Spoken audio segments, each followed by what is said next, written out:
bom demais estar aqui, mais um dia de estudo. Deus é maravilhoso, Deus é bom. Meus irmãos, hoje mais um dia, último dia do nosso estudo acerca de batalha espiritual. E com certeza hoje nós vamos abordar algumas coisas que pode mexer muito com você. A nossa ideia aqui não é que nós somos os detentores da verdade, não sabemos mais do que os irmãos, não é nada disso. Quem é detentor da verdade é o próprio Deus, é a Bíblia. Então nós vamos abordar algumas coisas, até falei para o pastor, algumas coisas que fazem parte do nosso dia a dia inclusive, e pode ser que determinadas coisas que você acreditou até hoje, pode ter sido de forma equivocada. Não estou dizendo que é totalmente errado, mas vamos ver à luz da Bíblia como que é. A ideia aqui é exatamente analisarmos aquilo que a Bíblia diz, e o que a Bíblia falou, está falado, não é assim?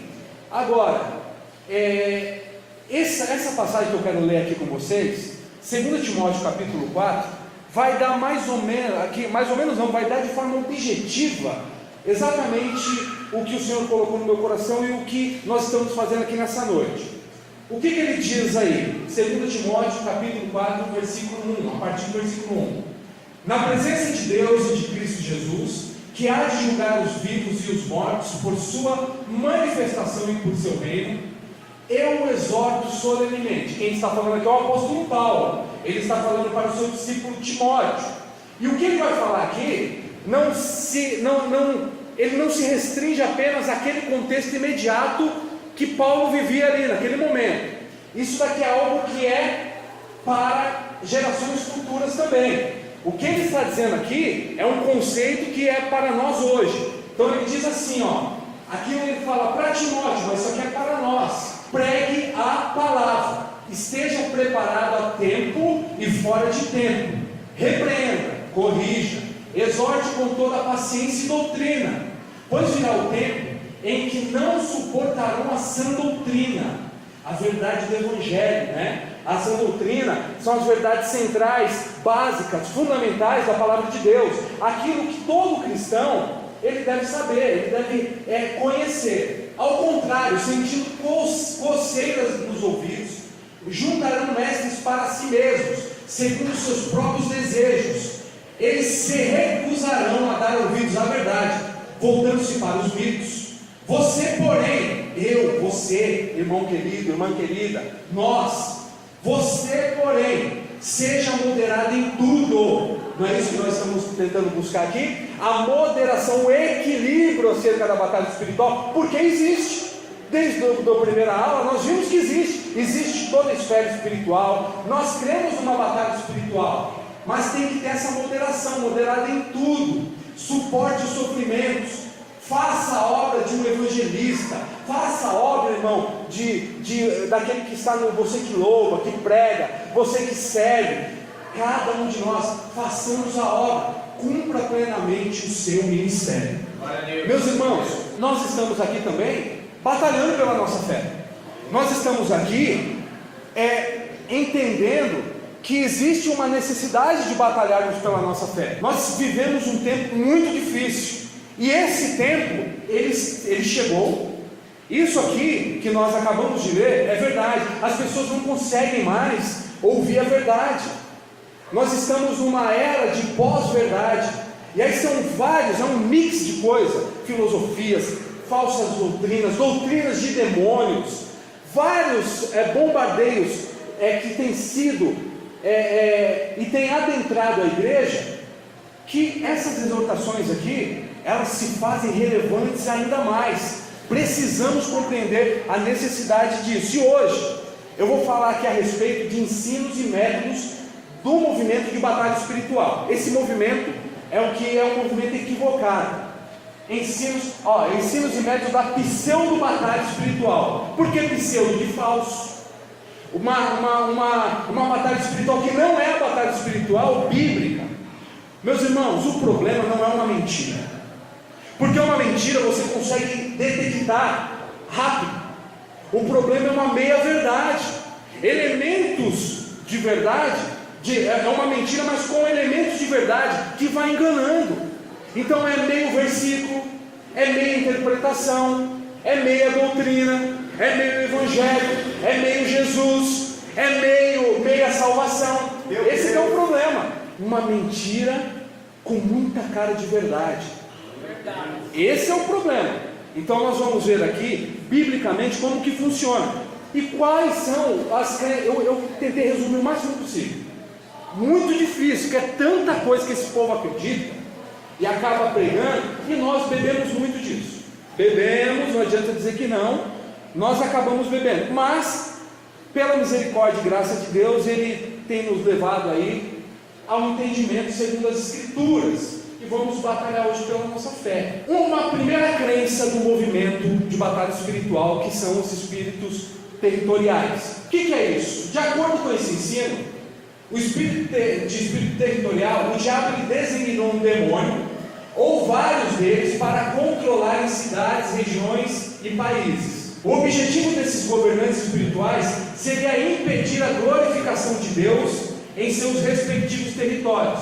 Então existe aqui a ideia de que o objetivo dos governantes espirituais é impedir a glorificação de Deus em seus respectivos territórios. O diabo ele determina um demônio para cada lugar, né? E isso é um plano do diabo. O movimento de batalha espiritual cita alguns textos bíblicos. Esses textos aqui, você pode anotar para você ler em casa. Esses textos aqui são fundamentais, porque eles se baseiam nesse texto. E olha só o detalhe: muito que está ali não está o contexto, pode ver. Não estou dizendo que você não pode pegar um texto e falar, como eu peguei, por exemplo, aquele de Timóteo, 5 versículos, foi assim? Mas a gente entende o contexto, assim, tem que ler o contexto. Nunca leia um texto pela metade. Não tire um texto do contexto para arrumar um pretexto. O que eles fazem é isso. Aí, aqui, esses versículos são os que eles se baseiam para esse argumento. Mas será que, em partes, eles estão errados? Eles estão certos? Ou não? É isso que nós vamos ver juntos. O líder desse movimento, o fundador desse movimento, que eu falei na primeira aula, o Peter Wagner, ele diz assim, eu deixei anotado aqui, ó, isso aqui é no seu livro Oração e Guerra. Não sei se os irmãos têm esse livro. As estruturas sociais não são por si mesmas demoníacas, embora possam ser e com frequência sejam endemoninhadas por alguma personalidade demoníaca extremamente perniciosa e dominante, as quais têm chamado de espíritos territoriais. E grande parte do Antigo Testamento alicerça-se sobre a suposição de que seres espirituais sobrenaturais exercem domínio sobre esferas geopolíticas. Uma mulher aqui no Brasil, chamada Neuza Itioca, alguém já ouviu falar dessa mulher? Essa senhora? A Neuza Itioca, ela é especialista no movimento de batalha espiritual. E olha o que ela diz: a nossa luta deve se dirigir mais e mais contra os grandes príncipes demoníacos das regiões, nações e cidades. Uma das características para você detectar um falso profeta, que a Bíblia deixa isso bem claro, você pode ler isso em Deuteronômio 18, que lá Deus já ensina. Como que você detecta um falso profeta? Quando ele fala uma profecia e não se cumpre. Isso é Bíblia. Não estou dizendo profetada, não, porque pode acontecer, né? O que é uma falsa profecia? Por exemplo, dizer uma data exata para a volta de Cristo. Quando isso ocorre, não deem ouvidos, meus irmãos. Isso é muito sério. Por quê? Porque Jesus ele não fala quando ele vai vir. Biblicamente, ele não dá uma data ou data. Vai ser dia tal, ano tal, é assim? Não. Jesus ele não fala quando ele vai vir, mas a Bíblia diz, e ele mesmo diz como ele vai vir. Como que ele vai vir? Através dos sinais. Leia Mateus capítulo 24. Jesus ele vai falando ali categoricamente, ele vai falando de forma sistemática, ensinando como ele vai voltar. Os discípulos perguntam para ele como seria a volta dele. Ali é chamado de sermão escatológico. É um sermão de Jesus dos últimos tempos. Meus irmãos, se você ler Mateus 24, você vai se identificar com tudo o que está acontecendo hoje. Toda essa miséria, toda essa desgraça, toda essa malignidade. Só que o que aconteceu com essa senhora aqui? Só para você ter uma ideia, a Neuza Itioca, ela deu a data para a volta de Cristo. e disse ainda que Jesus voltaria no ano 2000. Ele voltou? Não se cumpriu. Falsa profetisa. Muitas vezes, e claro que eu falo, quando a gente fala com pesar no coração, porque ela não parou por aí. Ela, depois disso, mesmo errando, ela já deu mais 2 ou 3 datas para a volta de Cristo. Então isso é muito sério. A Bíblia não é brincadeira, o Evangelho não é brincadeira. Brincar ou então usar as emoções das pessoas é muito sério. E outra coisa, nós estamos falando de crença, nós estamos falando de algo muito sério. Agora, isso é o que a Bíblia deixa bem claro. Como que você identifica? Através de falsas profecias. Infelizmente, ela caiu nesse erro. Ela acabou adentrando nos arraiais das heresias. O texto mais usado para defender a ideia de territorialidade de espíritos é Daniel 10, versículo 13 ao 20. Meus irmãos, diz assim, eu não coloquei lá, pode voltar. Daniel 10 diz assim, 10, versículo 13 e versículo 20. Mas o príncipe do reino da Pérsia me resistiu por 21 dias. Porém, Miguel, um dos príncipes, veio para julgar-me, e eu obtive vitória sobre os reis da Pérsia. E ele lhe disse: sabes por que eu vim a ti? Eu tornarei a pelejar contra o príncipe dos persas, e saindo eu, eis que virá o príncipe da Grécia. Esse texto aqui, ele quer dizer, ao se referir ao príncipe da Pérsia, o que ele quer dizer com o príncipe da Pérsia, o príncipe da Grécia? Qual que é o sentido desse texto aqui? Aqui nós temos certeza absoluta de uma coisa: esses seres, esses espíritos angelicais, eles atuavam sim no reino da Pérsia e no reino da Grécia. Opa, peraí, quando o movimento ele fala a respeito dessa questão de espíritos territoriais, ocorreu sim. Nesse sentido bíblico ocorreu. Olha só, comentário bíblico. Halley, o grande homem de Deus, olha só esse comentário aqui. Deus levantou o véu e mostrou a Daniel algumas realidades do mundo invisível, a procepção de conflitos entre inteligências super-humanas, boas e más, no esforço de controlar os movimentos das nações, algumas das quais procurando proteger o povo de Deus. O comentário dele é o quê? Que Deus ele levanta sim inteligências super-humanas, seres angelicais. Baldwin, que eu coloquei ali também, olha o comentário que esse homem faz no seu livro de Daniel, introdução e comentário. Ele diz assim: pensa-se aqui no representante da Pérsia nas regiões celestiais, tá? Na esfera espiritual, um representante na esfera espiritual. A Grécia igualmente tem um correlativo, tem alguém que realmente faz relação aos anjos. E Miguel, um dos primeiros príncipes, pertence a Israel. Shed, eu coloquei ali, Dr. Shed. Por que a gente pega esse comentário? Porque são teólogos, são pessoas que têm uma credibilidade muito acadêmica, teológica. Dr. Russell Shedd, acho que os irmãos já ouviram falar dele, ele está na glória, uma bênção. Ele diz assim: o príncipe do reino da Pérsia, o poder espiritual satânico, manifesta através do culto pagão dos persas. Ou seja, eu deixei um comentário ali, portanto, esse texto de Daniel realmente fala de espíritos malignos que influenciam um sistema social. Tá certo? O movimento não errou nesse sentido. Aconteceu. Pode passar. Aí.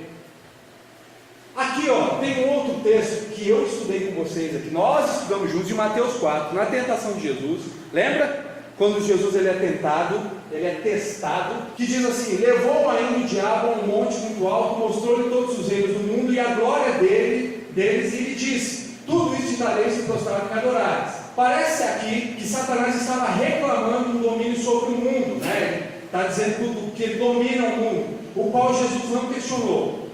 Só que nesse texto, eu já vi com vocês da outra vez, podemos ver que Satanás exerce influência sobre os reinos do mundo, no planeta Terra, no cosmos. Os irmãos lembram quando eu falei, lá de 1 João, capítulo 2, no versículo 16, que diz lá que tudo que é desse mundo, o desejo da carne, o desejo dos olhos, lembra? A ostentação das coisas, não provém de Deus, não é de Deus, mas do mundo. E aí eu levei vocês lá para João, capítulo 3, versículo 16, que diz: porque Deus amou o mundo de tal maneira, lembra disso? Lembra da diferença que eu falei para vocês? O mundo sistema que é o que a Bíblia está falando, nesse sentido aqui. O sistema que o diabo ele usa, sabe qual é o sistema? Músicas, jogos, filmes, séries. Esse sistema que ele usa a malignidade para disseminar, para propagar, para influenciar o reino das trevas. Diferente lá do mundo de João 13, que é a humanidade. Então a gente precisa entender do texto que eu ensinei, que tem que estar dentro do contexto. É nesse sentido aqui. Eles, o pessoal da batalha espiritual, tenta usar esse texto aqui, querendo dizer que Satanás manda na terra do jeito que ele quer. Mas será que é isso que a Bíblia fala? Vamos ver juntos. Será que é realmente isso que a Bíblia diz? Eles vão dizer que a terra é de Satanás. Isso é ensino do batalha espiritual, desse movimento. Vão dizer que a terra é do diabo. De acordo com os ensinos do movimento de batalha espiritual, a administração do governo terrenos pertence a Satanás. Isso deveu-se ao pecado de Adão. Aí olha só o que eles vão dizer, o argumento. Ao primeiro homem foi dada a administração e governo sobre a criação. No entanto, quando ele pecou, ele entregou a autoridade ao diabo. Esses dias eu vi um vídeo de um homem chamado apóstolo. Eu conheço pessoas que se autodenominam ou são denominadas apóstolos, mas o último foi Paulo. Biblicamente falando, se formos ver, analisarmos, o último foi Paulo. Mas por que, Bruno, o último apóstolo foi Paulo? Porque existem alguns requisitos para ser apóstolo. Quer um requisito? Tem que ter visto Jesus ressurreto. Paulo, quando ele foi ordenado apóstolo, ele não viu Jesus?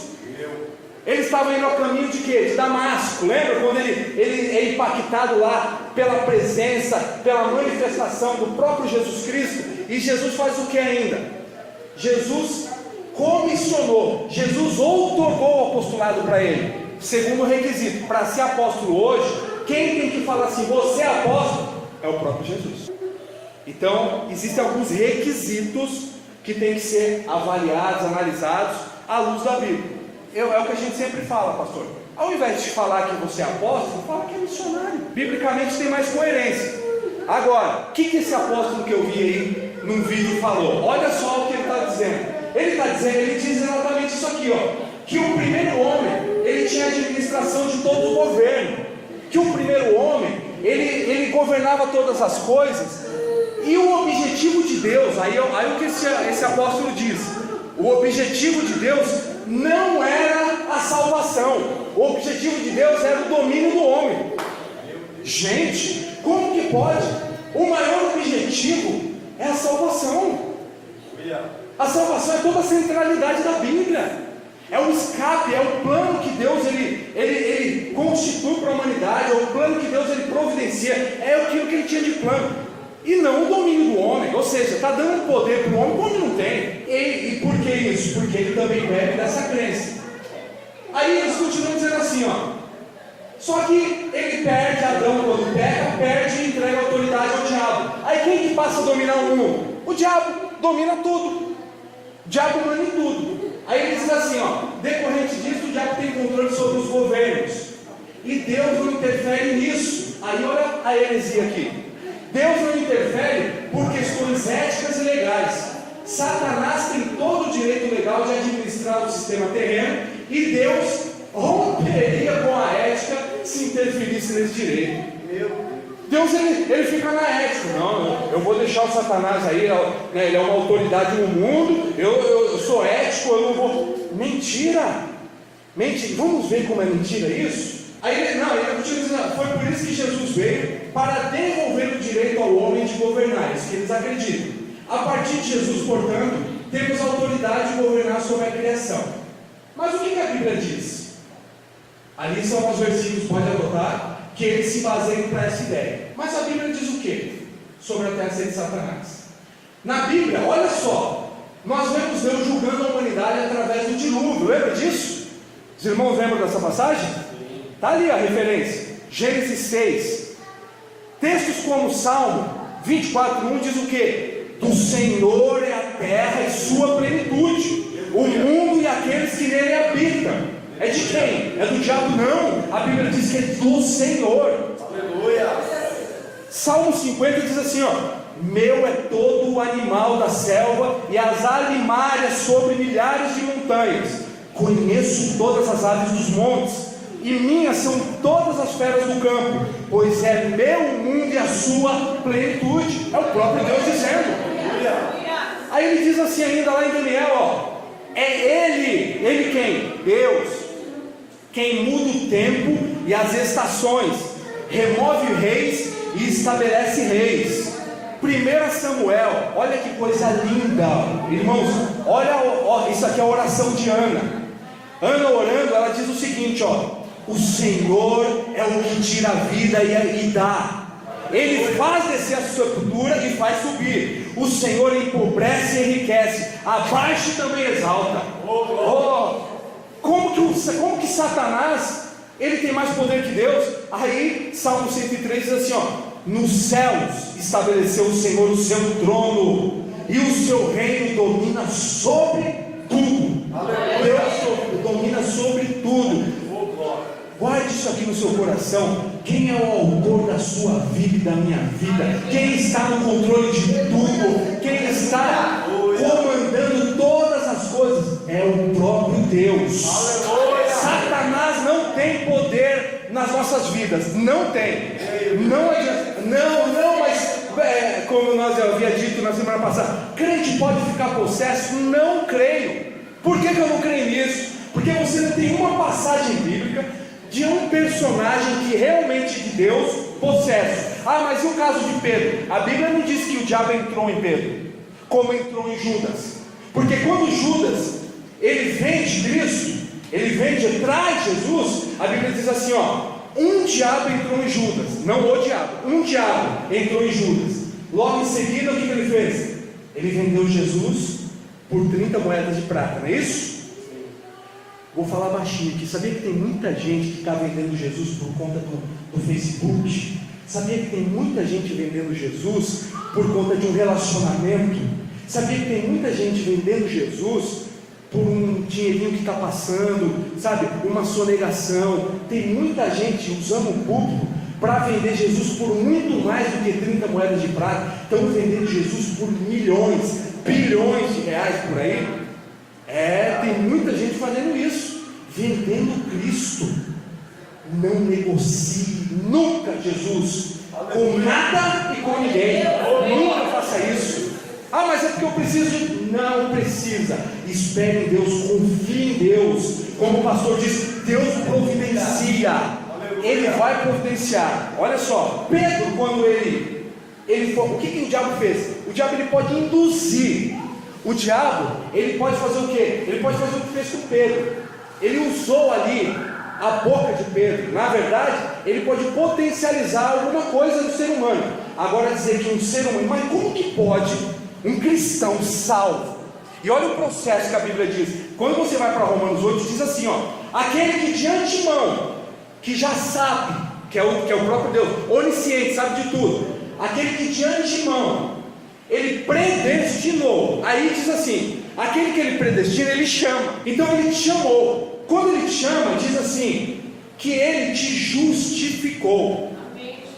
O que é justificar? Nós vamos ver aqui o que significa justificação. E aquele que ele justifica, diz ainda assim, ele glorificou. Aleluia. Meus irmãos, como que o Espírito Santo, que é santo, o Espírito de Deus pode habitar dentro de mim, e ao mesmo tempo o espírito maligno habita em mim? Isso não faz sentido, não tem cabimento. Ou a pessoa ela pertence a Deus, ou ela pertence ao diabo. Não dá para dividir a casa. Não existe como, é impossível. E você não vai ver uma passagem, mas Saul, peraí, será que Saul era salvo? Será que ele era crente? Porque pelos frutos você conhece a árvore. E quais foram os frutos dele? É muito sério isso. Então, não creio, do fundo do meu coração, não tem base bíblica que um crente pode ficar possesso. Se está possesso, não é liberto, não é crente, não foi selado, não nasceu de novo e não habita ainda o Espírito de Deus. Não habita o Espírito Santo.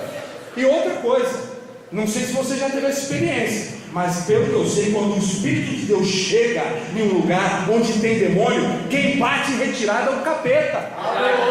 Não é Deus. Tem que bater em retirada, vai embora. Não é assim? É assim. Outra, dependendo do caso, nós expulsamos legiões. São milhares, é muito demônio. Não dá para acreditar dessa forma.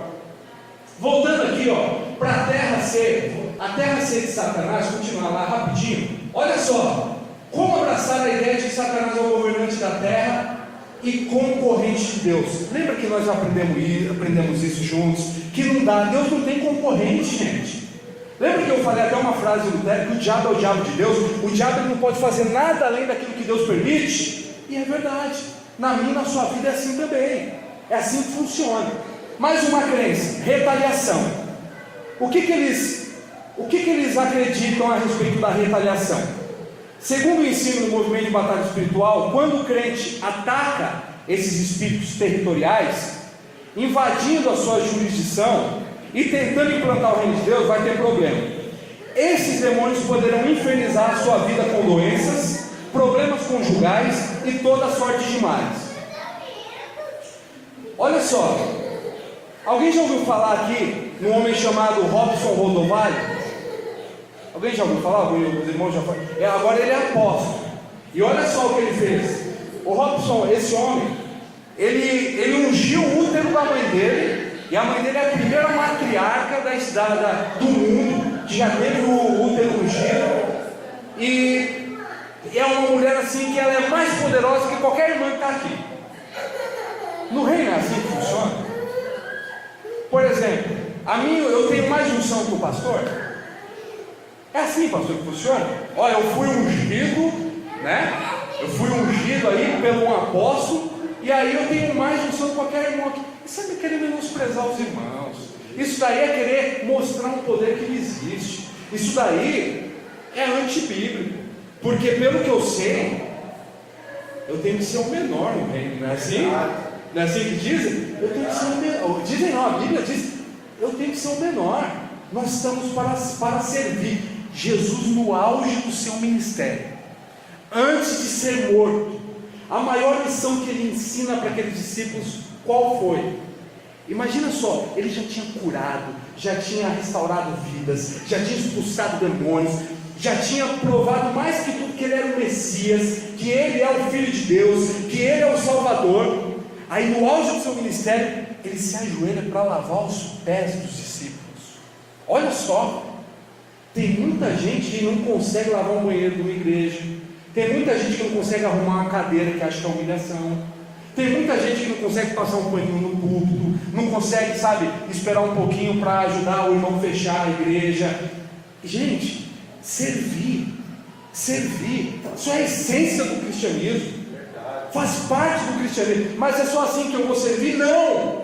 Você vai servir da forma que Deus ele te outorgou um dom, da forma que Ele te levantou. Esse Robson Rodovalho, ele diz assim, como então o apóstolo Paulo nos fala da possibilidade de Satanás de levar vantagem sobre nós na guerra espiritual, isso se chama retaliação. Retaliação é quando Satanás tem oportunidade de nos retaliar, de nos contra-atacar. E ele faz isso, ele usa as oportunidades que encontra para retaliar os filhos de Deus. Durante todo o ministério de Jesus, aqui na terra, vemos o diabo contra-atacando. Isso nós vemos na Bíblia? Sim, é Bíblia, nós vemos isso. O ministério de Paulo, nós vemos que existe a resistência de Satanás à obra que estava sendo feita.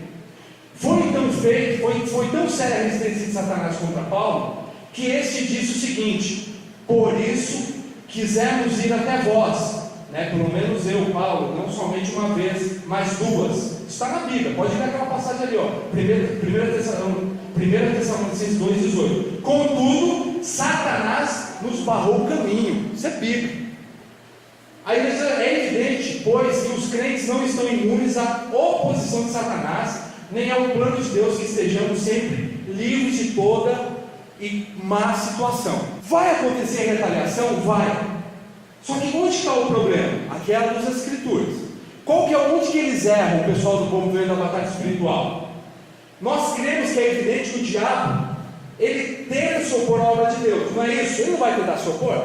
Lógico, ele é um inimigo de Deus, mas não no sentido de poder e igualdade. Mas lembra que nós vimos que um pouco da origem de Satanás? Ele é um louco, é um lunático, ele se opõe à obra de Deus. Faça de tudo, ele vai fazer de tudo para que o crente não tenha sucesso em seu trabalho missionário.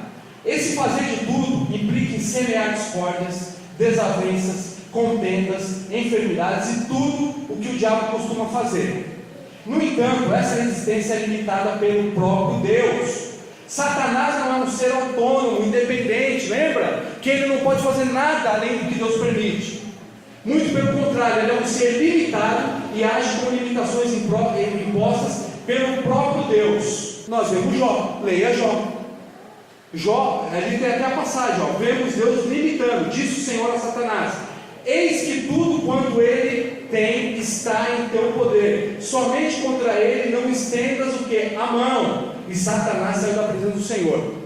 O diabo não pode fazer nada além daquilo que Deus permite, não faz. Aí, qual que é onde que vai cair o erro? Não, segura aí. O problema qual que é então? Já que tem retaliação de Satanás, o problema é quando eu e você, querido irmão, nós passamos a nos preocupar demais com o que Satanás vai aprontar, com o que Satanás vai fazer, quando nós atribuímos tudo para o diabo. Está tendo fofoca na igreja, discórdia, alguma coisa, aí não, mas é o diabo que está semeando, é o diabo que está fazendo. Ele vai querer fazer sim. Agora, preste bem atenção numa coisa: o diabo, os demônios, eles nos observam. Vou te dar um exemplo aqui na prática. Se você for, você não vai, em nome de Jesus, mas um centro espírita, onde existe a mediunidade, pode prestar atenção que os demônios ou o diabo, ele fala tudo o que já aconteceu na vida de alguém. Aí a pessoa fica encantada. Ai, falou tanto comigo, realmente o negócio lá é bom, falou comigo, é de Deus aquilo, não é assim? Mas por que eles não conseguem adivinhar o que vai acontecer? Porque eles não são como Deus, eles não são oniscientes. Agora, olha que coisa, eles quando falam alguma profecia, eles erram, eles não vão acertar. Nós vamos ver isso, né? Futuramente nós vamos ver, eles vão errar. O problema muitas vezes está no ser humano. O nosso maior inimigo somos nós mesmos por conta da nossa natureza. Verdade. Tem muita gente que não entendeu isso dentro da igreja. Ah, mas tudo é o diabo, eu estou indo fazer a obra de Deus, mas o diabo se levantou, o diabo fez isso, o diabo fez aquilo. Gente, o diabo, óbvio que ele vai querer impedir. Mas vem cá, se você está cheio do Espírito Santo de Deus, se você é convicto, se os seus olhos estão fitos na cruz, se você está fazendo a obra de um bom evangelista, a obra no ministério, para aquilo que você foi chamado, você não tem que dar ouvidos para isso não, você não tem que esquentar com isso, tem que fazer a obra de Deus independente dos ataques. Aleluia! Aí a pessoa, que nem eu falei da outra vez, a pessoa foi lá, não consultou, né, foi no hospital, está precisando trocar o óculos, aí já dirige mal, né, super mal, está meio cegueta, bate o carro, indo fazer a obra. É o diabo. Não, irmão, você tem que trocar o óculos, você, né? Não é uma imperícia, a pessoa ela precisa entender isso. Aí tem crente agora tropeçando, tropiquei, é o diabo, está amarrado. Não é o diabo, tem que prestar atenção nas coisas. Nem tudo é o diabo, nem tudo são os demônios. Não caia nessa ideia de que tudo é Satanás. Mas Bruno, não vou acreditar. Acredite que pode ocorrer sim a oposição, e vai ocorrer, lógico que vai, porque ele sabe que você é de Deus, ele não quer que o avanço da obra continue. Verdade. Mais uma crença deles, que essa daqui é uma das piores, é um mapeamento espiritual. Aqui o pastor trabalha com célula, ou tem células nas casas. Qual que é o problema da célula?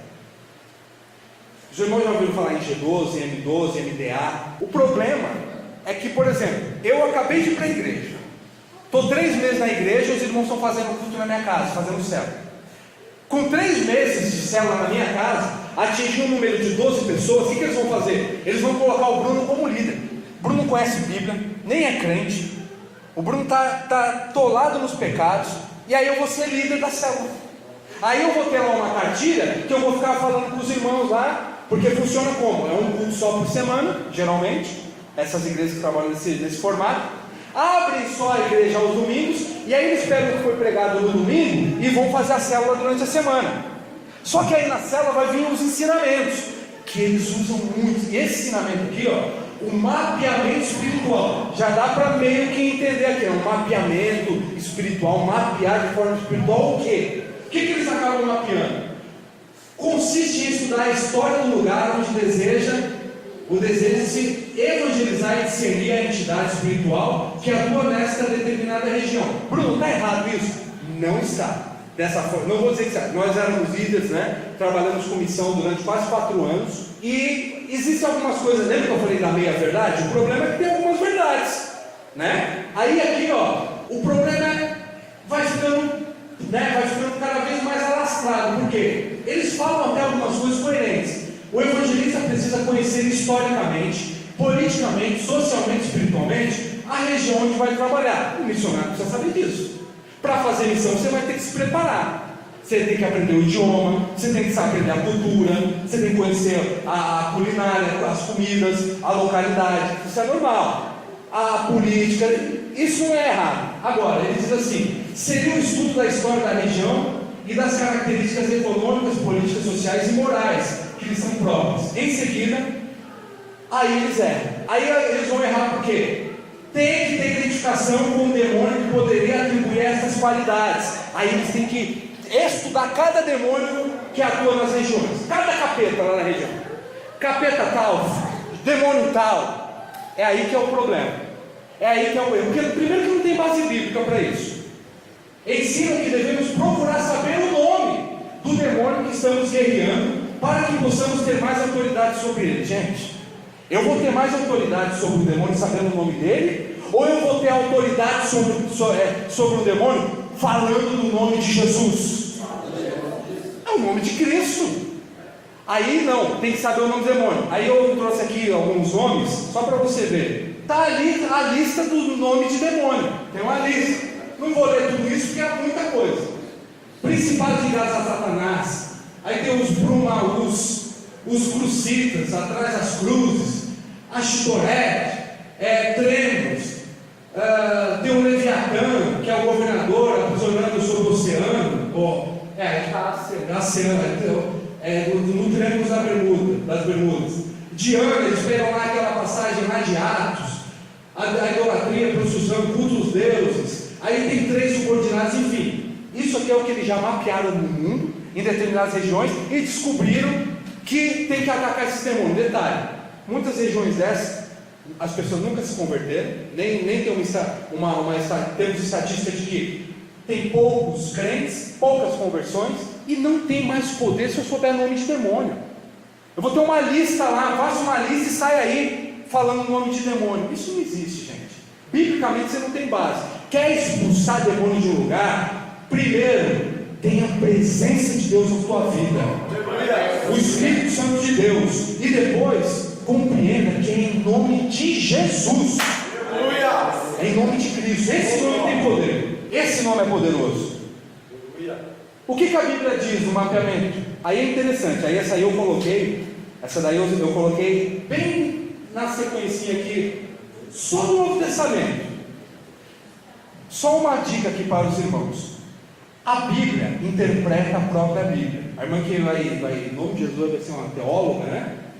A Bíblia interpreta a própria Bíblia. Isso é regra básica. O pastor fez esse seminário, não fez, pastor? A gente aprende isso, né, pastor? Na hermenêutica, que é a arte de interpretar. A Bíblia, ela interpreta a própria Bíblia. Você nunca vai interpretar o Velho Testamento sem o Novo. O Velho tem que ser interpretado à luz do Novo. Aqui eu trouxe algumas passagens. Vamos ver se Paulo, apóstolo Paulo, grande homem de Deus, não foi? Olha só, será que ele fazia mapeamento espiritual? Nós não vemos Paulo escrever para a igreja primitiva da época nada a respeito disso.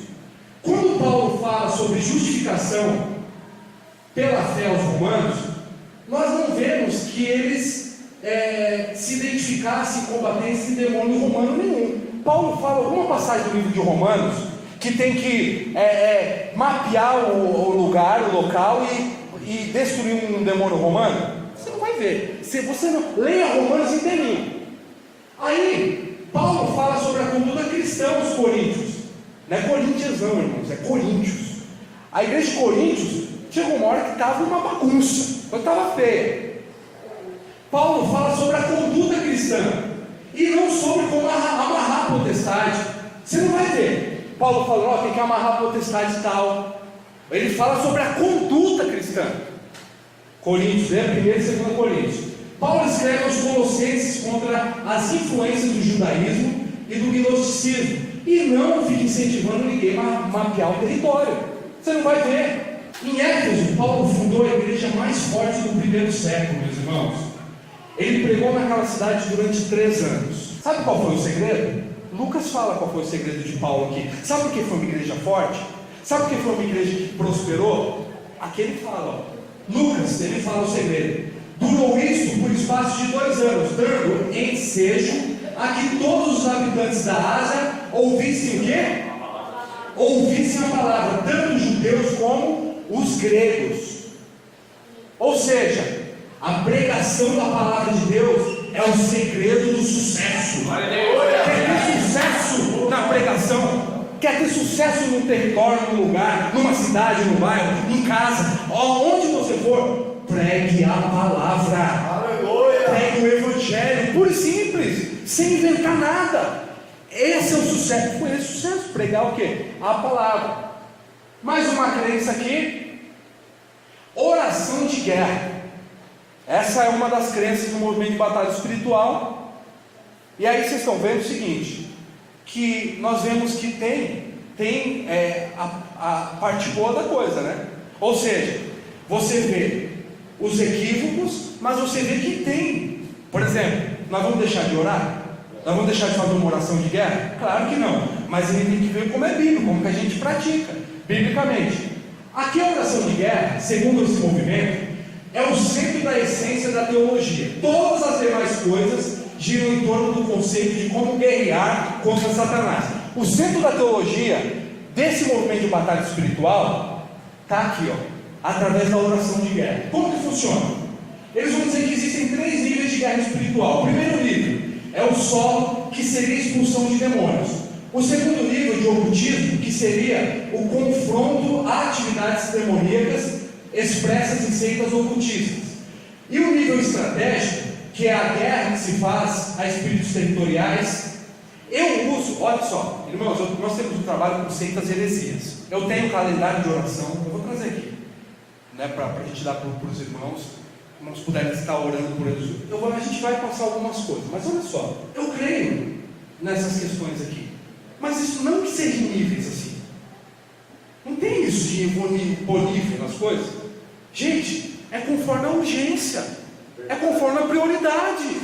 Não é assim? É uma urgência. A oração de guerra é feita nesse último nível para eles. O nível estratégico consiste em identificar os poderes espirituais malévolos atuantes em um determinado lugar para expulsar. Como que eles vão expulsar? Ordenando que façam, declarando, determinando e pedindo seus atos através da palavra falada. Isso é o que eles acreditam. Agora, biblicamente, vamos ver o caso de Jó, biblicamente. Como que funcionou a oração de guerra na vida de Jó? O que aconteceu com Jó? Os irmãos já leram. Primeiro, nós vemos que, decorrente à permissão de Deus, Satanás tirou os bens, a família, a saúde. Não foi isso que aconteceu com Jó? Vocês viram Jó amarrar o diabo alguma vez? Vocês viram determinar alguma coisa? Estou determinando agora a minha cura. Jó falou assim, porque ele estava doente, ele estava enfermo. Ele falou, eu quero agora, eu determino, eu reivindico. Ele não falou nada disso. Só que tem outro detalhe. Pelo contrário, no capítulo 1 mesmo, versículo 21, na parte B, Jó diz o quê? O Senhor o deu e o Senhor o tomou. Bendito seja o nome do Senhor. Aí alguns vão pensar o quê? Jó está errado, né? Só que Jó não está errado não, porque no versículo seguinte ele vai dizer assim, em tudo isso Jó não pecou, nem atribuiu Deus falta alguma. Ele entendia que Deus era soberano, que nem tudo estava dando certo e não ia dar certo. Aquele momento não, tinha algum propósito naquilo. É isso que a gente tem que entender, irmãos. Essa questão aqui, da oração de guerra, não adianta ter palavras técnicas carnais, porque a pessoa não vai vencer demônio nenhum. Está aí, ó, não tem como usar. Devemos depender de um plano de armas espirituais para a batalha. Quais são essas armas? Não são frases místicas ou chavões. Bruno, você não acredita que tem que repreender? Acredito, eu acredito. Mas vou te lembrar um exemplo. Leia na sua casa, que eu não coloquei aí, Atos capítulo 19. Atos capítulo 19. Os 7 filhos de Seva, judeus, eles foram expulsar um demônio. Só que eles falaram, você lembra disso, professor? Um demônio não, tinha alguns demônios, né? Espíritos malignos, demônios. Quando eles foram expulsar, eles falaram em nome de Jesus, né? E de Paulo. Sabe o que o demônio falou para eles? Falou: eu conheço Jesus, e já ouvi falar de Paulo também, mas eu não conheço vocês. Tomaram uma surra. A Bíblia diz que eles ficaram até nus e saíram correndo. Não é isso? Sabe o que eu quero dizer com isso? Sabe o que a gente precisa entender? Não adianta nada você falar igual crente, andar igual crente, se vestir igual crente. Não adianta nada usar chavão, está amarrado, está repreendido. Não adianta nada se você não for de Deus, se você não for convertido, se não tiver nascido de novo. Não vai adiantar. Eles não vão obedecer, eles não vão. Sabe o que aconteceu no ministério que nós fazemos parte? Um obreiro da casa, obreiro. E para ser obreiro nesse lugar lá, o negócio bicho pegado, tinha que dar uma caminhada. Culto de ceia, com a bandeja na mão aqui, ó. Daqui a pouco a bandeja voa assim. Pá! Demônio, tortou todo lá. Foi? Um outro obreiro foi expulsar. Aí sabe que o demônio que estava no obreiro falou? Eu não te respeito também, porque você está dessa maneira. Aí teve que vir uma outra pessoa, né, para expulsar. Isso é muito sério, é muito sério. Tem que ter o Espírito Santo de Deus. Quer saber aqui qual que é o segredo? Não adianta ter chavão, não adianta falar igual crente, andar igual crente, se não tiver santidade. Aleluia! Santidade é ser separado.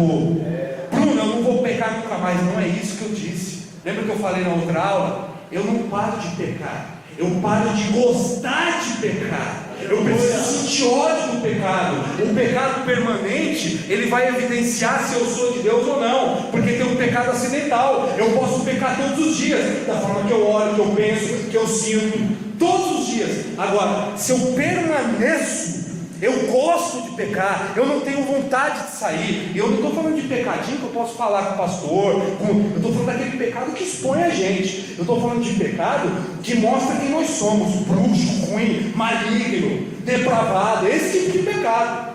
Eu estou falando de pecado que, eu vou lá e conto, né? Faço igual o catolicismo, faço uma confissão. Não, aquele pecado que Deus sabe quem eu sou. Porque uma coisa é o Bruno aqui, ó, na coletividade, né? Mas como, será que eu aqui na coletividade, eu sou também assim na individualidade? Será?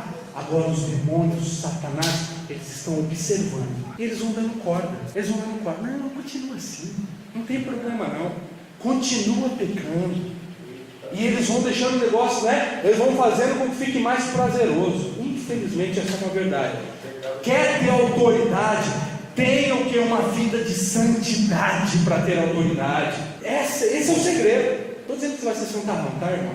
Você não vai errar nunca, né? Você vai ser perfeito. Você não, se for assim, vamos pedir para Deus arrebatar e levar, porque já está santo demais.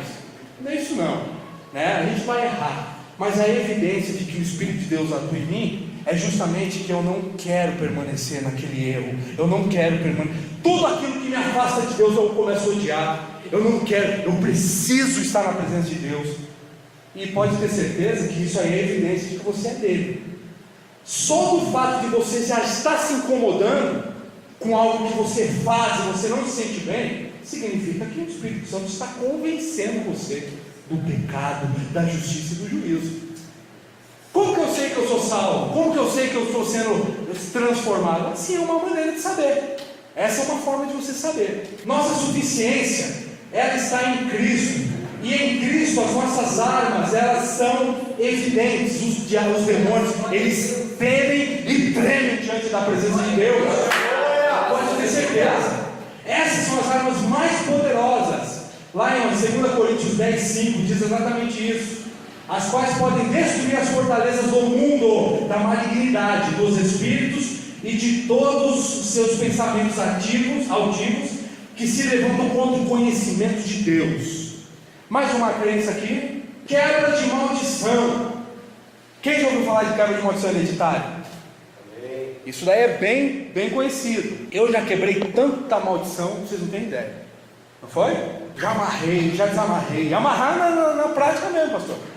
Eu levava a blusa lá de parente, as minhas amarradas assim, chegar lá no lugar para eu desamarrar. A gente já bebeu óleo, já pulou numa perna só, já deu duplo carpado, ungido, gospel, já fizemos tudo que é campanha, tudo. E não estou dizendo que a gente lá na nossa igreja a gente tem campanha também, a gente faz, né? Dos motivos que a gente crê é na própria questão da comunhão também, é importante, né?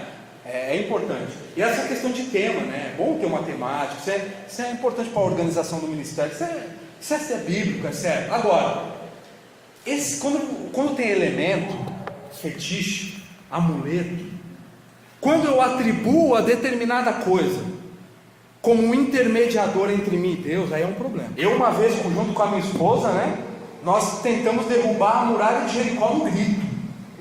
Era gritar, a minha jugular ficou dessa grossura assim, ó, parecia que estouraram, foi? Gritando aqui assim, aquela coisa. A muralha caiu coisa nenhuma, pastor. Olha que era de papelão a muralha, não caiu. A gente fez tanto. Eu passei o óleo, eu passei o sangue lá do cordeiro na porta de casa. Eu tinha o selo da proteção, né?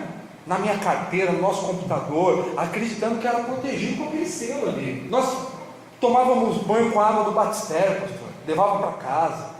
Era o pão da propiciação. Meus irmãos, a gente tem conhecimento de causa, que a gente praticou, não foi? Praticou muito, bastante. Eu não vou falar o ministério, porque a gente tem que ter uma ética, né? Até porque nós temos amigos até hoje, né, nesse lugar. Mas a gente descobriu que não era bíblico. E a gente quebrava a maldição. E aí pensa só, tinha acabado de chegar lá na igreja, deprimido, e eu tinha certeza que era uma maldição. Eu conversando hoje com a minha mãe acredita também nessa questão, ela falou: mas filho, não existe isso. Bom, vamos ver então como é que funciona biblicamente. Eles vão dizer que maldição são sofrimentos, mortes prematuras na família, contínuo dividendo financeiro, abortos constantes, separações conjugais. São vários motivos que afligem as pessoas ou os lugares, ocasionados por pragas lançadas por meio de palavras ou pecados cometidos pelas pessoas ou lugares. Essas aflições elas se repetem ao longo da descendência da pessoa, ou lugar, ou pela gerência de espíritos maus. Eles acreditam nisso.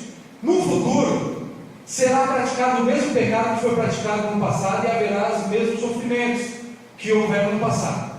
Essa maldição pode ser hereditária. Os sofrimentos acometidos pela maldição podem passar de pai para filho. Aí minha mãe falou: mas Bruno, porque minha mãe tem depressão, eu também tenho, minhas irmãs.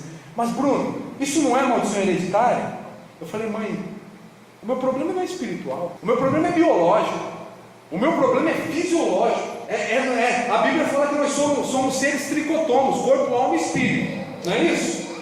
Nós temos duas substâncias, a substância material e a substância espiritual. Gente, a minha depressão não é da alma, não é espiritual. A minha depressão que eu tenho, ela é o meu espinho na carne. Cada um tem um espinho na carne. Tem gente que é uma enfermidade, tem gente que é o dinheiro. Sabe que tem gente que não pode ver dinheiro, que começa a babar, rosnar, não quer ir mais na igreja? É verdade. Desvia, não pode ver dinheiro. Cada um tem um espinho aí que tem que lutar todos os dias. Tem uns que o problema é mulher, o outro o problema é homem. É muito sério, cada um tem um espinho. Aí eu expliquei isso para ela hoje. Falei: mãe, pensa comigo só. A minha depressão, quanto que eu usei de droga anabolizante esses anos? Ela falou: é verdade, né? Usou muita droga. Fui internado por conta disso. passei por uma clínica de dependência química. A gente, não que o testemunho não seja válido, tá? Mas o que tem que ser válido é a palavra de Deus sempre. Estou dizendo que eu não vou contar o que Deus fez. A gente tem que falar, claro, mas a evidência é a própria palavra. Agora, aí eu expliquei para ela, falei, mãe, não é maldição hereditária. Porque quanto que eu e a minha esposa, a gente já quebrou maldição? Gente, a gente quebrou maldição para umas 4, 5 gerações aí para frente. E não mudava. A depressão continuava alojada. Eu continuava enfermo. E aí Jesus ele foi me tratando. E ele foi me ensinando. E sabe o que ele falou para mim? Eu não vou tirar essa depressão de você, como você acha que vai ser. É o teu espinho na carne. Porque eu, Bruno, tá, gente? Isso não é uma doutrina. Isso não é para todos. São experiências individuais. Eu, Bruno, eu fico arrogante. Eu fico prepotente. Eu acho que eu sei mais Bíblia que os outros. É verdade. Se bobear, eu começo a vir para o culto, dar nota. O louvor, hoje eu vou dar um 5, pastor. A pregação, aleluia, eu vou dar um 3, porque foi muito ruim. É verdade. Aí Deus sabe o que ele faz? Ele me aperta aqui, ó. Você precisa baixar a bola. Você não é a última bolachinha do pacote, não. Você é pó. Aleluia. Nada. Eu sou Deus. É isso. Ele me coloca no meu lugar. Eu te chamei para servir. Eu te chamei para ser servo. Aleluia. Eu te chamei para fazer parte do meu reino. O reino não é seu. Aleluia. Aí eu tenho que abaixar a bola. Entende? É minha experiência. É do Bruno. Não é sua. Pode ser que você tenha algo semelhante. Não é assim? Lembra que eu falei que a doutrina gera experiência e não são as experiências que geram as doutrinas? O que tem que gerar experiência é a doutrina, e não as experiências que geram as doutrinas. Agora, quebra de maldição hereditária. Como que funciona isso aí? Eles vão dizer que passa de pai para filho. É dentro da árvore genealógica da família. Então foi o meu avô, que ele tinha problema de droga, de alcoolismo. Aí aquilo foi passando para papai, chegou no meu bila, chegou no meu avô, chegou no meu pai. Será que é assim mesmo, gente? Será que é isso que a Bíblia diz? Vamos ver alguns exemplos.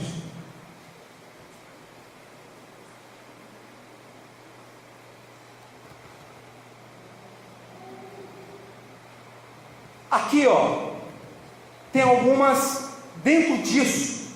Antes de entrar aqui, Êxodo 20. Peraí, eu acho que eu coloquei no... Deixa eu só confirmar aqui, porque eu coloquei a passagem. Eu quero mostrar para vocês a passagem. Não, eu coloquei sim. Eu não vou entrar em Êxodo 20 não. Antes de mostrar se tem ou não maldição hereditária, aqui está algumas crenças. Maldição em objetos. O movimento acredita que podem os objetos ser amaldiçoados. Significa que eles podem estar sob influência demoníaca ou até mesmo demonizados. Por exemplo, Bruno, você quer dizer então que eu não tenho que considerar nada, que não existe nada? Não é isso. Nós vamos aprender mensagens subliminares. Nós vamos aprender o poder que tem as mensagens subliminares.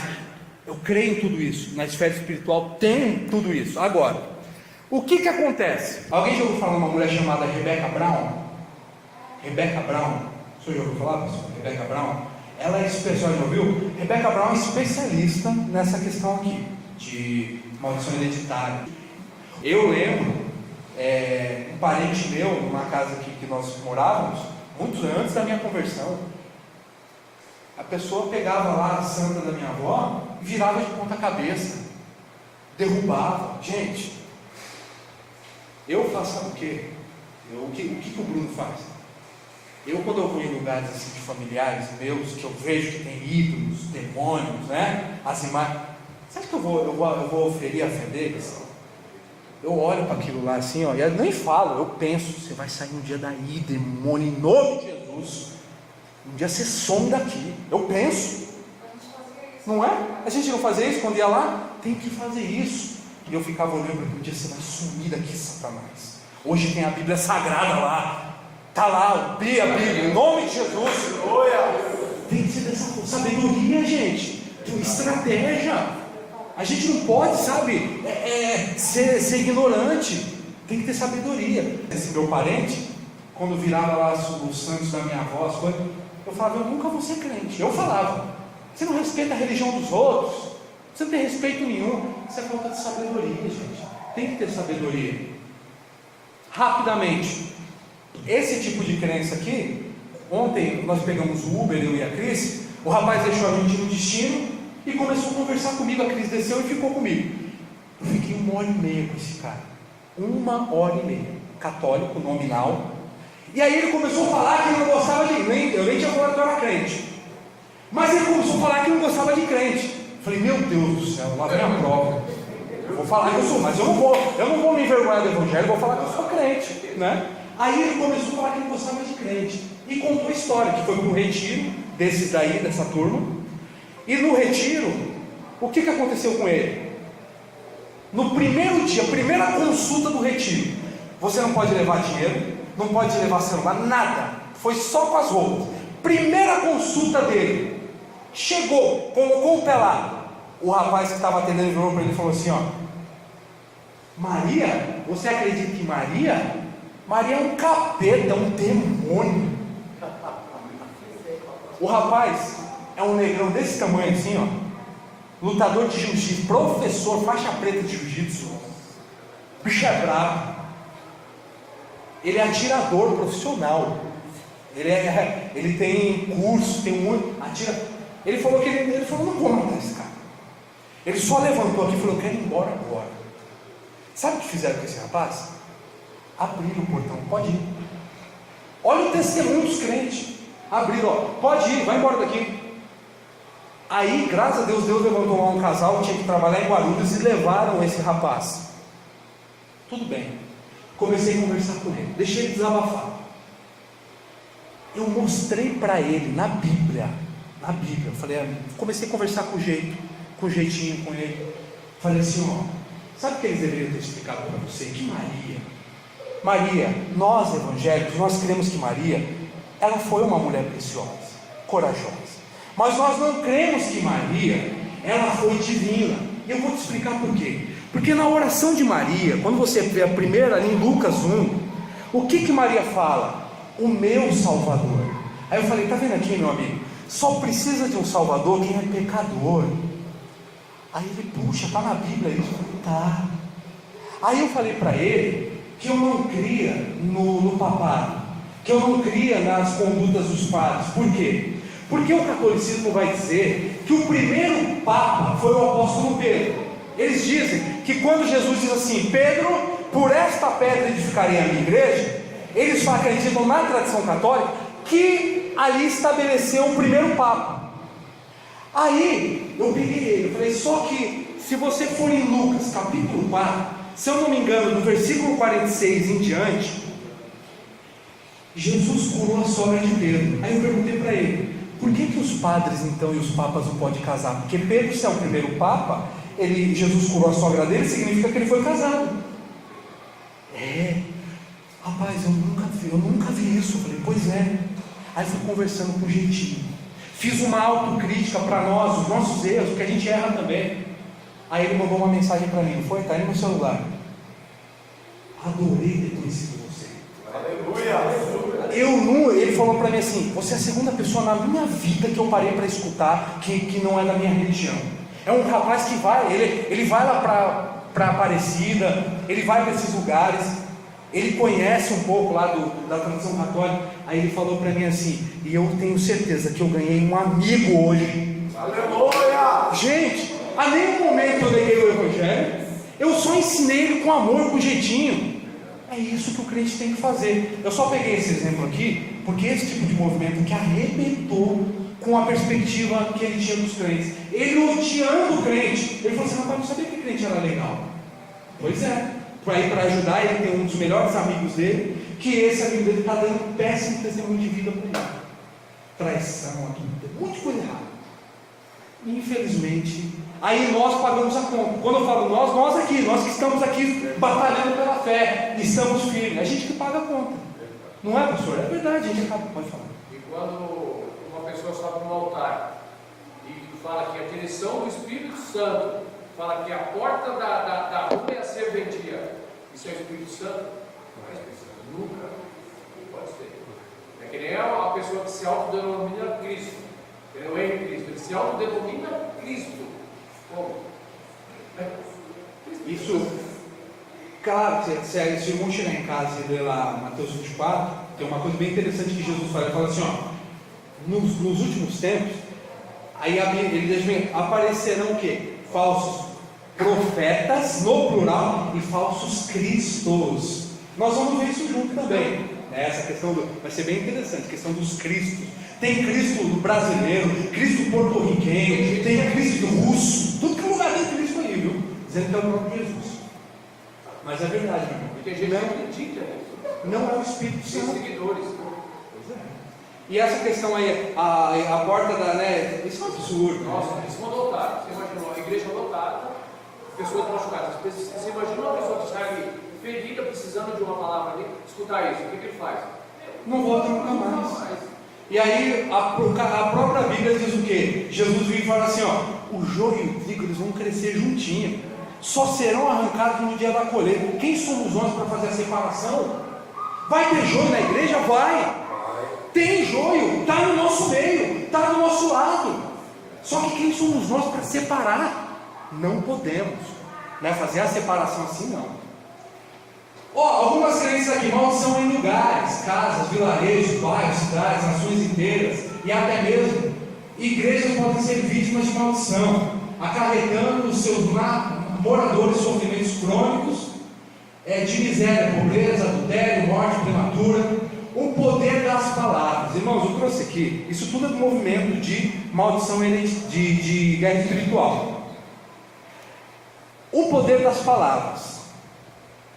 Bruno, você não acredita que a palavra tem poder? Esse livro aqui, a Lei Universal da Atração. A Lei Universal da Atração. Aqui, eles ensinam, isso aqui é uma heresia sem fim. Aqui nessa baboseira aqui, que é uma baboseira, aqui eles ensinam, isso aqui não é de crente não, isso aqui, eles acreditam em tudo, até em ET. Agora, eles ensinam que tudo que a gente lança, as palavras que nós lançamos, elas são lançadas para o universo e tem a lei do retorno, né? A Bíblia fala diferente, a Bíblia fala que tudo aquilo que o homem ele planta, ele colhe, não é assim? A lei da semeadura. Meus irmãos, um pastor amigo meu, eu trouxe o livro dele aqui, Controvérsias. Aqui ele fala algumas coisas que eu estou dizendo hoje. Pastor Joaquim de Andrade, ele era do ICP, hoje ele é do CREA, ele tem o Ministério do CREA, é um grande apologista, uma bênção. Se você quiser adquirir esse livro aqui, eu consigo ele com um custo bem baixinho para a gente, para você ser abençoado, porque a nossa ideia aqui não é comercializar nada, mas você acaba abençoando ele. O pastor Joaquim, ele foi numa casa de umbanda e estava evangelizando, entrou na casa de umbanda e deixou lá com o dono da casa, da loja de umbanda, casa, né, de loja de umbanda. O rapaz falou assim: você não tem vergonha não de entrar aqui na minha loja e vir falar de seu Deus aqui? Você é um abusado, eu vou lançar uma maldição na sua vida agora. Aí o pastor falou: é mesmo? O senhor vai lançar? Tudo bem, o senhor me desculpe, mas eu vou fazer o seguinte então. O pastor pegou e anotou o nome dele, pastor Joaquim de Andrade, colocou o CPF, RG, falou: está aqui, pode lançar a maldição, está aqui, e a partir de hoje eu vou orar pela sua vida, vou levantar um clamor pela sua vida, a partir de hoje. Sabe o que aconteceu? Não aconteceu nada com o pastor, ele continuou sendo pastor, né? Mas a casa de umbanda ela fechou. Aleluia! Se aquele homem se converteu ou não, o pastor não sabe, né? Ele não é onisciente. Agora, o que aconteceu aí? O que eu quero dizer com isso? Meus irmãos, o problema da palavra que tem poder é o valor que você e eu damos para ela. Uma vez o avô do meu pai falou para ele assim: você nunca vai ser um advogado. Se meu pai ele pega aquilo ali para ele e fala: peraí, realmente eu não vou ser. Sabe o que ele fez? Ele usou o contrário, falou: peraí, agora que eu vou ser. E virou um baita de um advogado. Existem vários exemplos, o problema é esse. Agora, claro que pegar, isso a própria psicologia explica, você pegar uma criança e você fica lá, seu burro, seu incompetente, você não sabe fazer nada. O que você está semeando na vida dessa criança? O que você projeta na vida dessa criança? Aí é o poder que tem realmente a palavra, o peso que tem, ainda mais vindo dos pais, né? Agora, crente acreditar que mandinga vai pegar em você, gente, a gente precisa começar a... Oi? De Cristo. Acreditar e dar o meu frango. Não é? Meus irmãos, eu sei que tem crente. Tirar assim e... Não, tem crente. Irmão, já vi situação de crente que passa numa encruzilhada que tem um trabalho de macumba, o crente sai pulando igual pipoca, assim, ó. Está amarrado no nome de Jesus, pelo amor de Deus. E se estiver na porta da sua casa, assim, como você não vai entrar em casa?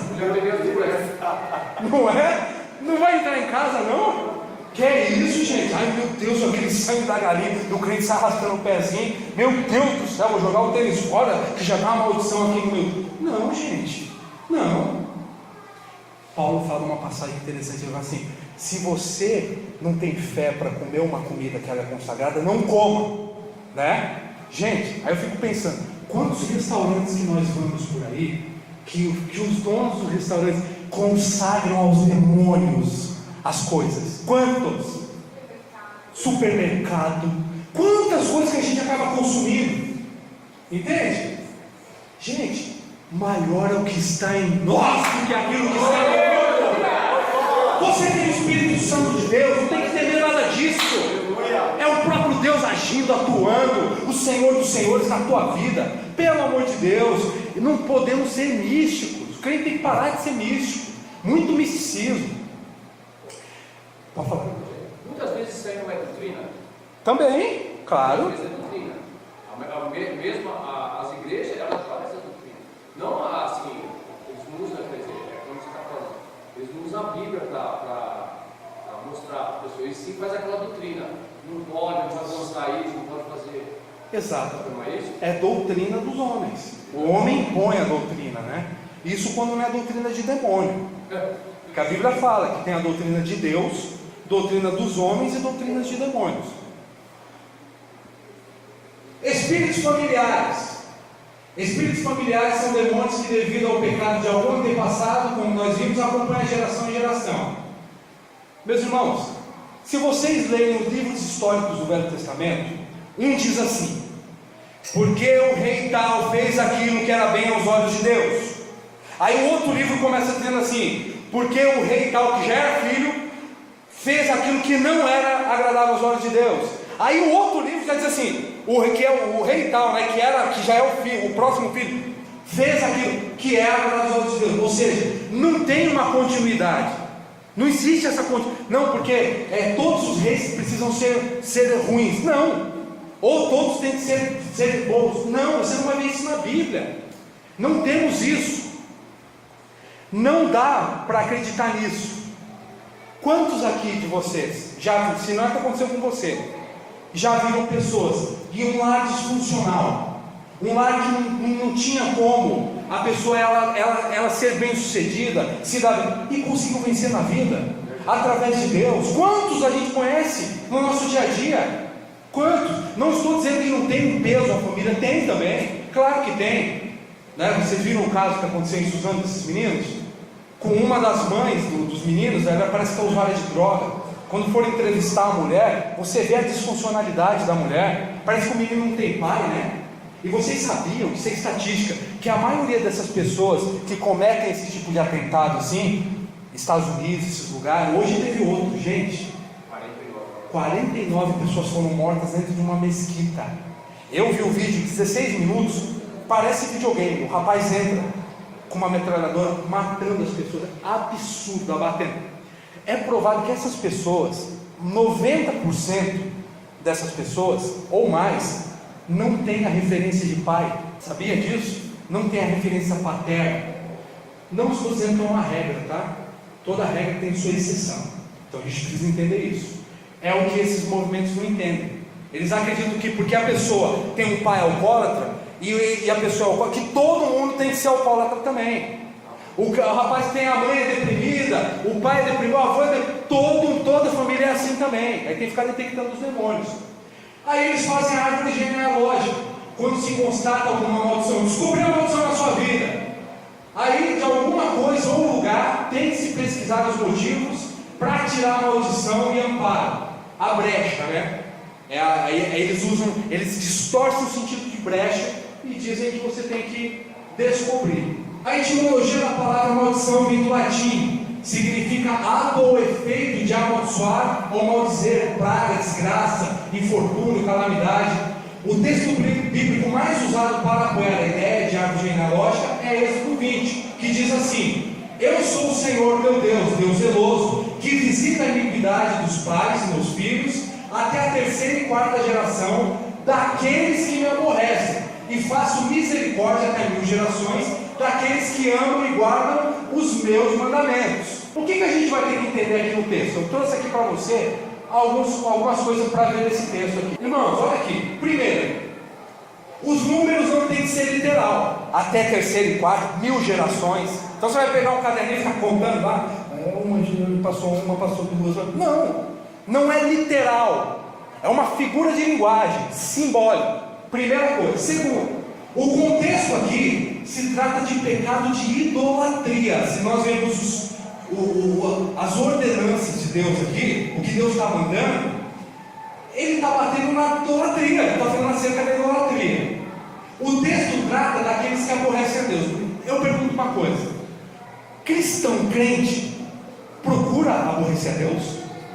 Um convertido que tem temor a Deus procura aborrecer a Deus? Duvido. Pelo contrário, nós estamos o quê? Nos regozijando, nos deleitando na presença de Deus. Nós estamos nos alegrando, sendo bem-aventurados. Não é assim? Aqui se trata do quê? De idolatria, pecado de idolatria, pessoas que aborrecem a Deus. O texto trata das consequências do pecado que refletem até outras gerações. Deve ser interpretado à luz de Ezequiel 18. Lembra que a Bíblia interpreta a própria Bíblia? Agora vamos interpretar aqui. Olha que coisa maravilhosa. Ezequiel 18 diz assim: e veio a minha palavra do Senhor dizendo: que pensais vós, o que usais esta parábola sobre a terra de Israel, dizendo? Aqui já tinha virado até uma parábola já. O povo justificava as coisas com isso aqui, ó. Os pais comeram uvas verdes e os dentes dos filhos se embotaram. Bruno come chocolate e o dente da minha filha Gabriela fica podre. É assim que funciona, irmão? Você como pai come chocolate e que estraga o dente dos seus filhos? Os seus pais comem chocolate e é o seu dente que vai na carne? Não faz sentido. Aí ele diz assim ainda, ó: vivo eu, diz o Senhor Deus, que nunca mais direis esta parábola em Israel. Eis que todas as almas são minhas, Deus falando. Como o é a alma do pai, assim também a alma do filho é minha. Aí está aqui, ó: a alma que pecar, essa morrerá. Você sabia que a salvação era individual? Sabia? Não adianta você achar que quando o arrebatamento chegar, dá para subir com grudado no pezinho lá do que está salvo, não. Espera que eu vou pegar uma carona aqui agora. Não! A salvação é individual. A alma que pecar, esta morrerá. Aqui ele está dizendo o seguinte: pare com esse misticismo, pare de jogar a culpabilidade que é sua para o outro. Entende, irmãos? Posso falar uma coisa aqui para você guardar no seu coração? Você prega o Evangelho, você dá testemunho na sua casa, você é uma bênção de Deus. Você não tem culpa se seu filho, se seu familiar não se converte. Isso não é função sua. Quem convence é o Espírito Santo. Aleluia. É o próprio Deus. Oh, glória. E é um processo, às vezes, a conversão na vida de alguém. Tem que ter paciência, tem que esperar, tem que ter longanimidade, bondade, mansidão, tranquilidade. Tem que deixar os frutos do Espírito, lá de Gálatas 5, agir na sua vida e só observar. E tem coisa que não é muito falar, é só demonstrando, exteriorizando através da sua vida. Quer lutar? Métodos bíblicos. Pregue o Evangelho. Essa é a arma mais eficaz para você lutar contra o inimigo, a pregação da verdade. Interceda, meus irmãos. É importante a intercessão. A intercessão significa o quê? Ficar entre. Aí dá para usar o conceito que a gente, vou me colocar na brecha, mas é ficar entre. Por isso que o intercessor, quando ele sabe do problema, ele toma aquilo para ele. Quando a gente vai interceder, a gente sabe de uma problemática, a gente toma aquilo para a gente e sente como se fosse, sente a dor. Isso é um intercessor. A intercessão é uma das armas para lutar contra o diabo, pelas vidas que estão perdidas. Olha que o apóstolo Paulo, ele fala em Efésios: para que me seja dada no abrir da minha boca a palavra, para com intrepidez fazer conhecido o mistério do Evangelho. É isso que nós temos que orar. Está aí, armas de defesa. Primeiro, armadura de Deus. Efésios, leia do capítulo 6, versículo 10 em diante. Leia todo. Foi o primeiro capítulo que a gente leu no estudo, né? A gente começou com ele. Meus irmãos, quer se defender? Armas de Deus. Está aí, a armadura. Sabe por que a armadura? Quando Paulo descreve as armaduras, as armas espirituais, é para que a gente possa resistir no dia mal. O dia mal vai chegar na agenda de todo cristão, vai chegar na nossa agenda. Às vezes não é um dia mal, não, são vários dias, até estarmos com o nosso Senhor. É para você lutar, se vestir dessa armadura para a defesa. Quando Paulo cita a armadura, ele tem em mente o quê? O soldado romano que é preparado para a guerra. Paulo, ele vê aquele soldado, ele vê o soldado preparado. Quando fala lá da verdade, o que é a verdade? O cinturão, o cinto da verdade, significa o quê? Que a verdade é a verdade de Deus, não é a verdade do Bruno, não é a verdade da igreja A, B ou C, é a verdade de Deus. A justiça, quando fala da couraça da justiça, como que funcionava a couraça? A primeira parte dela cobria a região do tórax, e a segunda parte cobria a região das costas, porque são pontos vitais. Quando Paulo ele usa esse termo aqui, ele usa porque ele quer dizer o quê? Que é a exemplo da justificação, que somente Deus, sendo justo, pode dar justiça ao Bruno, que não tem justiça em si mesmo. Somente Deus, sendo todo justo, pode declarar justo e injusto. Por quê? Ele quer dizer aqui o seguinte também, que nós devemos confiar na justiça de Deus, na santidade, não na minha justiça, não na minha justiça própria. Tudo que você vê no Velho Testamento, quando Deus ele ordena alguma coisa, principalmente porque as pessoas distorcem muitas vezes, como esses movimentos, o Velho Testamento. Não é o que eu posso fazer que Deus está mandando, é o que eu devo fazer. Ele não está falando, você pode fazer isso aqui. Não, você é de Deus. Se Deus te chamou, Ele não vai ficar falando, isso aqui é o que você pode fazer, irmão. Não, Ele está dizendo que é o que você deve fazer, porque nós somos soldados numa guerra, numa batalha.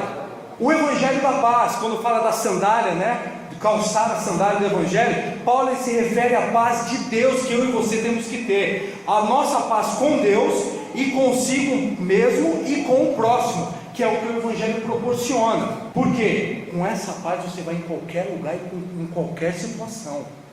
Pode ver que quando a gente não está com essa paz, e às vezes nós entramos numa situação, a gente acaba perdendo o foco das coisas rapidinho. Pode prestar atenção, tem que ter essa paz, a paz que excede todo entendimento. Quando fala do escudo da fé, ele ilustra o escudo da fé, que era para proteger o corpo inteiro do soldado, para isso que era o escudo. Ele está falando da fé salvífica, a fé salvadora. De acordo com o contexto, se você ler Efésios todinho, é a fé que produz a entrega total da alma do crente para Cristo. Salvação, o capacete da salvação, porque quando ele olha, a grosso, era um couro grosso que eles usavam com metal. Quando ele usa essa linguagem aqui, é a salvação do crente recebida pela graça divina mediante a fé, não por obras. É a salvação. Quando a pessoa é salva da morte do pecado através de Cristo, ela está escondido em Cristo, ou seja, o diabo não toca. Aí o que?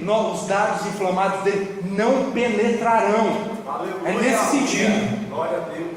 E a palavra de Deus, nós podemos entender que, quando fala da espada, que é uma arma de ataque, que realmente nós também podemos entender ela como um instrumento de defesa. Por quê? O contexto desse texto aqui, ele vai dizer o seguinte: como reforço que é necessário para pensar é usada como defesa. Certamente ele estava falando da atuação do Espírito de Deus na vida do crente, de tal forma que a palavra de Deus, uma força viva na vida diária, ela se torna eficaz em nós e torna vigoroso o uso que nós fazemos dela. Quando realmente nós somos de Deus, convertidos, a palavra atua em nós, a palavra de Deus é viva e eficaz.